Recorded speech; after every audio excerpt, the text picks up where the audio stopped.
What's up, guys? Yeah, so one thing that I don't think you guys know about me is that I am huge into the zombies part of Call of Duty. Whenever Treyarch makes one, whenever any of the studios make one, I'm very intrigued by what they're coming out with.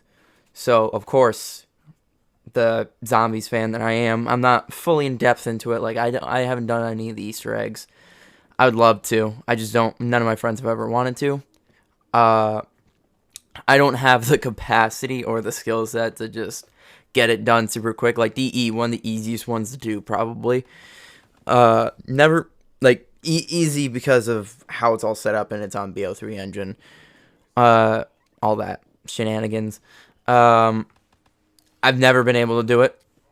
So, but getting sidetracked. We are going to talk about the fact that Treyarch has continued but started a new story. And when I say continued, I mean literally Craig Houston has said that they ended the Ether story, and that's what Nikolai Dempsey, all of them thought they did. But in reality, that's not the truth, because the zombies are still a thing in this one world. And one thing that you see very prevalent in this trailer is that you see they say Sam, and there's a slight little Easter egg I saw in Mr. Raffle Waffle's video. He points out that it is definitely Sam because she puts in the phone booth Maxis, which is her last name. Like, numbers wise, she puts in Maxis. So that was a small little Easter egg confirming that pretty much that's Samantha Maxis from the original story, which is crazy to believe that Sam is still going on. And the age is kind of a topic of conversation, but it's whatever. It's zombies. They can do whatever the hell they want with it. Another thing to bring up is the fact that we don't know where Richtofen is. Richtofen is Eddie. And unless I'm completely missing something, I'm pretty positive Richtofen is Eddie. So where is Richtofen? Nolan North has announced that he's not coming back for this game. He's not in the game. Unless they chose a different voice actor for Richtofen and just didn't tell him, which is very much what they did with the voice actor of Frank Woods, which wouldn't surprise me at this point. Which is very cold-hearted of Treyarch, because it's just like, I wouldn't expect that. And I don't know if it's Treyarch. It might be Activision. I don't know. I'm not going to judge either one of them. But it's whatever. They got to do what they got to do with the product. Which is weird, though, at the same time, because it's not a reboot. So we don't know what Richtofen's up to. We don't know what's going on with that character. We don't know anything about Maxis himself, Dr. Maxis. We don't know if he's actually a doctor anymore. We don't know what his role is anymore as a character, because obviously Sam's still alive.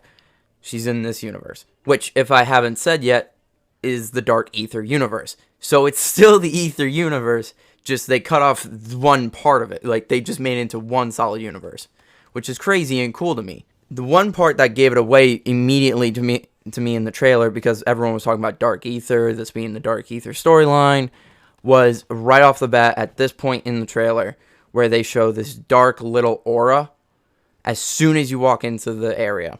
It was purple, it was kind of blackish, it looked perfect. It looked like Dark Ether to me. So one thing that I have noticed, and that Mr. T-Lexify has also pointed out, the characters that we play as are Frank Woods, obviously. Probably from pre-ordering the game or something like that. And other multiplayer characters, which brings a little bit of concern for me. Why does this bring up concern for me? Well, it brings up a bit of concern for me because of the fact of, how do we go off of a story, off of multiplayer characters? I want to know, like, how they're going to work that, twist that. Like, is there an actual story behind these characters and, like, why they're playable in the multiplayer? Are they part of the campaign and they're just thrown into the multiplayer, which is why they're also in zombies? Like, it's all things I want to know. It's all things that I'm very curious about. We've always stuck to a very character-based, like, in that universe type of deal. Advanced Warfare, we did it, even though that's thrown together. Like, let's not even talk about that. Infinite Warfare, same deal. In every other Treyarch game, it has not been based on multiplayer characters or campaign necessarily. I think, no, we haven't had that in a single map. So it's very odd to me, and I'm very confused on how they're going to throw that together with characters that, from all we know right now, are just multiplayer characters. Something that I found really cool is the fact that Pack-a-Punch is getting a change. Now, this is why I'm like really invested into this, is because I want to know how different this story is going to be compared to the previous Ether story. Pack-a-Punch looks the same, but is distorted. It has like a turbine in the middle of it. So why does it have the same design practically? You know what I mean? Why didn't they change it? Deadshot looks similar, but now has skulls all over it. Why is that different? Why now is it soda cans for our perk machines? All these I have questions for, and I want to learn. Like, we got these explanations in BO3, and I can't wait to figure this out with the new story that we're coming out with for Cold War. It's very interesting, and I can't wait to find out the answers for these, because honestly, that's kind of what made me invest into the story of the original Ether storyline that we got. Because everything that we wanted questions to, even the small things, like I just said, Pack-a-Punch, the perk machines, why do they have the jingle? Why are they even there? Like, these are all questions that I have. These are all questions that I can't wait to get answered. And, like, obviously, I'm not expecting them to answer the questions right now. Of course not. But I can't wait to figure these out. I do have one concern, is radios. I feel like because they're all put into a central database or something like that. Craig Houston said something along those lines. I really like the fact that radios are smothered around the map. I like that. I like looking for them. I like hearing them out. The only problem I have with them is obviously when you have one zombie, you're trying to listen to the radio and you can't because you have the zombie. That's it. That's my only issue. Overall, I am a little bit hesitant of this right now because we hyped up BO4. Well, I wouldn't say hyped up. We were super excited as a community overall, multiplayer and zombies-wise, hyped for it. Kind of hit on the multiplayer and not necessarily, in my own opinion. BO4 Zombies was promised so many things, and it missed. It really did miss, and I was looking forward to it. I feel like, in my own opinion, I feel like BO4 is overly judged for missing those marks that were promised, and that's why people don't like it as much. I do enjoy the game. Do certain maps not feel right on that end for that game? Definitely. They don't feel right. I don't like Voyage of Despair. I don't like Dead of the Night. Those two maps don't feel like they belong in that game at all, the way it feels. Mob of the Dead's remake, Blood of the Dead. I like it. It feels right to me. I like the overall gameplay. I understand the Easter egg is really, really tough and like really asinine to be asked to do. It's a little ridiculous how you go from the easiest Easter egg of Mob of the Dead to Blood of the Dead, which is arguably one of the most difficult ones. But I feel like it works on that game. Classified, I like it. It does feel a little bit weird, but I really do like the map itself. I feel like it's an upgrade of 5 by a long shot. And Alpha Omega is a huge miss. They could have really improved Nuketown. I feel like it is an improvement, but they really ruin it by the gas always contaminating those fans. If that wasn't the case, I wouldn't have such an issue with it. Besides that, Tog der Toten, a really good map. I think it's actually a really good map. I think it's a good map. The problem is that the wonder weapons are lackluster, and a lot of people don't like it because there isn't a boss fight on it, and that it is the end of the story, and the main characters aren't on that map. I perfectly understand that. I'm also disappointed, but Victus didn't do bad on this map. I think the voice actors for Victus and the Victus crew itself actually did a good job of acting, and they fit the map very well based on the lines that they gave.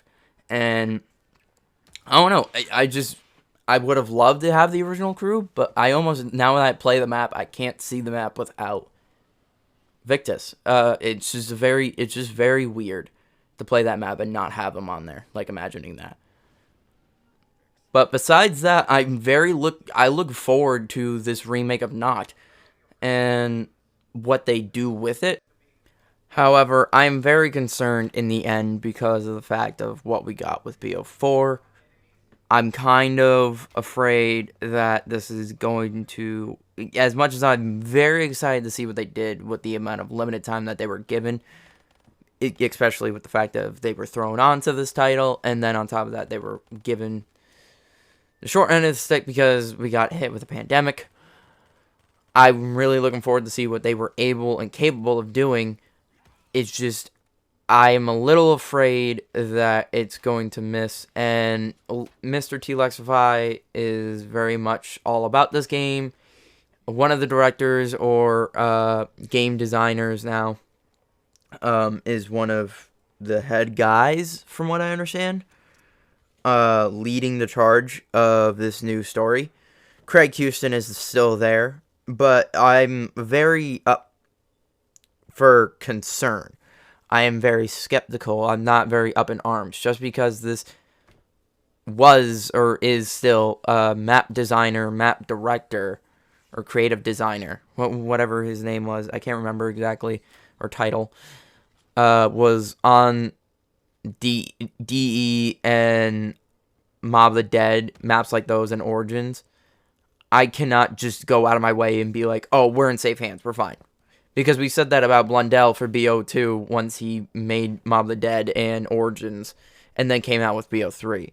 And then, look what we got. Again, BO4 got the short end of the stick. It got, the time for it got cut short, because they wanted to compete with Red Dead Redemption.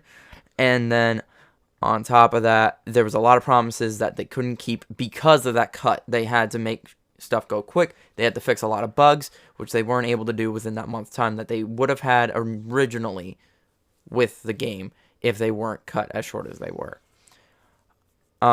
Besides that, I think the Zombies year is gonna be okay. It somewhat reminds me of World War II. But I don't know. I'm a little concerned. I'm not as up in the air about it as Mr. T. Lexify is. My expectations, I'm excited to see what they do, but my expectations are at an all-time low. I'm kind of in the same position as people like The Smith Plays and Rad Austin 27, who is now Reed Austin, which unfortunately he has moved on from the community. He just doesn't find it enjoyable, and the story isn't as important to him, and BO4 kind of ruined that. He's not looking forward to the new title from the last time I heard, unless something changes and makes him excited and want to play it and come back. The Smith Plays is very skeptical because he just is. He has a whole video about it. Go check it out. It's one of his more recent videos. I'm kind of on their end, but I'm a little bit more excited than the Smith Plays is about it. My plan with the channel is to come out with a lot more content between zombies and multiplayer, and on top of that, I don't know what I'm planning on doing. I might try to get involved. I might try to reach out to some lower zombie, not to discredit anyone within the community, but people like lower sub count zombie YouTubers, try to get with them. Maybe even try to reach out to people like Noah J45, try to get involved. Maybe, I understand he wants the people that he wants because they understand what they're doing, they know what they're looking for, but I would not mind learning, understanding, and going along with the team. I fully want to do Easter eggs this year, and if I can, I will. Will I be delayed possibly? I don't think so. I think I'll be on the same pace with everyone else. I think I could have somewhat of an idea. Now that I know what I'm looking for, seeing all these speedruns and seeing what people do, I think I have a general good idea of what I'm doing. I'm looking forward to the zombie year. I'm looking forward to the overall Cold War year. And I hope you guys are too. I'm going to try to get more invested. I'm going to try to get involved in the story because that's something I loved in the original Ether story. I'm going to try to get involved in challenges. I'm going to try to get involved possibly in some just straight up normal gameplay. Maybe something you guys haven't seen within the game that a lot of people haven't been talking about. Maybe some new mechanics that have been brought up. I don't know. Maybe some guides. Probably not, because Noah J is probably going to, or Mr. Raffle Waffles, or Mr. T Lexify are going to smash that out of the water. Smash that out of the park. That was the term I was looking for. But overall, it's going to be, I hope to have a good year. I'm going to look forward to it. My expectations are kind of low, though. I hope we do enjoy this year and we have answers to the questions that we're looking for. Overall, when it comes to characters, I want to learn if they're going to be essential to the story or the story is going to circle around itself and not those characters, which is completely possible. I just think is a very hard task to do. But Craig Houston is Craig Houston, and there's a reason why he's still with Treyarch. Hope you guys enjoyed the video. I'm going to leave it here, and peace.